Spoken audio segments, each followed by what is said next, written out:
hello ගායිස් ඔන්න ඉතින් අපි රෙකෝඩ් කරනකොට ලැග් වෙන ගන්න හැමදාම එපා වෙනවා නේද මේ ඊඩන් වලත් මොඩ් එකක් දාලා මේ වෙන ස්පීකර් එකක් තියෙන්නේ සින්දා බ්ලොග් දැන් මේකට කොපිරයිට් වැඩිද කියලා මම දන්නේ ඊඩන් මන් දන්නේ නැහැ කියන නොලද ගයිස් මේ අපි මෙසේජ් එක දෙක සින්දු අඩු වෙනවා යහන අපේ දහම් ඕපි ඉන්නවා දහම් අයියා යෝ ඉද නටම ආමර කල මං ගයිස් මේ ඩිරෙක්ටර් ගේ ආමරේ දාගෙන මුරන්ද එක හෙල්මට් පාර එපා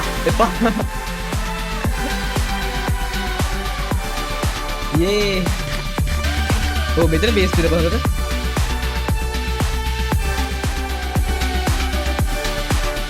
යෝ ගයිස් ළඟදිම SMP එකේ DJ එකක් බලාපොරොත්තු වෙන්න ඒ